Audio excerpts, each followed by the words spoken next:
क्या हुआ जब खेत में फावड़े से कटकर हुई नाग की मौत। फिर उसकी नागिन ने जो किया उसे देख सबके होश उड़ गए। दोस्तों, कहते हैं कि अगर कहीं नाग नागिन का जोड़ा दिख जाए तो उसे मारना तो दूर, छूना भी नहीं चाहिए, क्योंकि नागिन अपने नाग के आंखों में देखकर ये पता लगा लेती है कि उसके नाग को उससे जुदा करने वाला कौन है। उसके बाद शुरू होता है नागिन का बदला। ऐसा ही कुछ देखने को मिला बिजनौर के प्रतापपुर गांव में, जहां भोला नाम के एक किसान के फावड़े से कटकर हुई नाग की मौत के बाद जो हुआ उसे सुनकर आपके भी रोंगटे खड़े हो जाएंगे। नमस्कार दोस्तों, हमारे YouTube चैनल में आपका हार्दिक स्वागत है। वीडियो में आगे बढ़ने से पहले चैनल को सब्सक्राइब अवश्य करें। दोस्तों, बिजनौर के प्रतापपुर गांव में भोला नाम का एक किसान रहता था, जो अपने खेत में काम कर अपने परिवार का भरण पोषण करता था।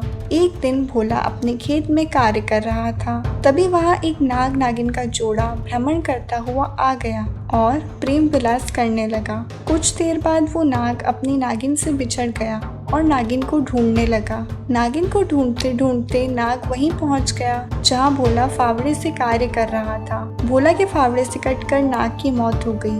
भोला नाग को मरा देख घबरा गया और जोर जोर से चिल्लाने लगा। इतने में उसके मित्र जो पास के खेत में काम कर रहे थे भोला के पास आ पहुंचे और भोला से पूछने लगे कि क्या हुआ जो तुम इतनी जोर जोर से चिल्ला रहे हो। भोला ने उन्हें पूरी बात बताई कि उसके फावड़े से कटकर नाग की मौत हो गई है। भोला के मित्र ये सुनकर हंसने लगे और कहा कि भोला, हम किसान हैं जो खेती करते हैं और खेतों में नाग निकलना आम बात है, और तुमसे गलती से वो नाग मर गया तो इसमें घबराने की क्या बात है। गांव वालों की बातें सुनकर भोला की हिम्मत भी बढ़ गई। उसने उस मरे हुए नाग को फावड़े से उठाया और पास की झाड़ियों में फेंक दिया। लेकिन भोला इस बात से अनजान था कि नागिन उसे पास ही के एक पेड़ से छुपकर देख रही थी। शाम का समय था।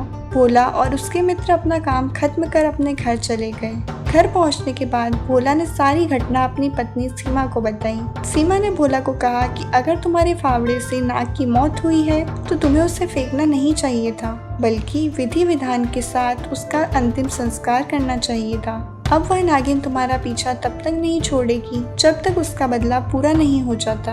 हमें तुरंत वैद्य प्रकाश जी से मिलना चाहिए। वैद्य प्रकाश जी गांव के प्राचीन शिव मंदिर में पुजारी थे, जो बेहद ज्ञानी थे। भोला और सीमा तुरंत शिव मंदिर पहुंचे और वैद्य प्रकाश जी से मदद की गुहार लगाने लगे। पूरी घटना जानने के बाद पुजारी ने भोला को एक ताबीज दिया और कहा कि जब तक तुम्हारे पास ये ताबीज है तब तक वह नागिन तुम्हारा कुछ नहीं कर पाएगी। भोला और सीमा ताबीज लेकर घर आ गए।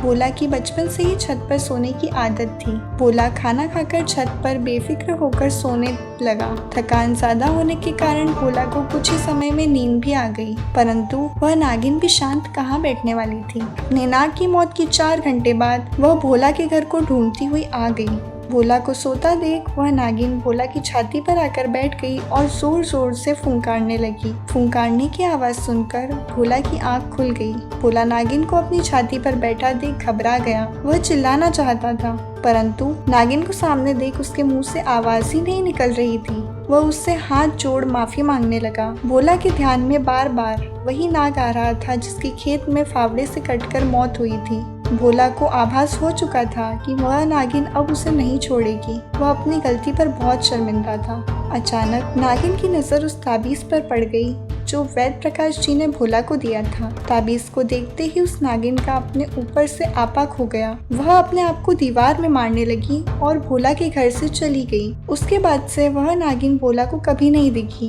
और आज भोला की उम्र 68 साल हो चुकी है। भोला वह ताबीज हमेशा अपने गले में बांध कर रखता है। आज की वीडियो में बस इतना ही। वीडियो आपको पसंद आई हो तो चैनल को सब्सक्राइब जरूर कर लें ताकि हर लेटेस्ट अपडेट आप तक पहुंच सके।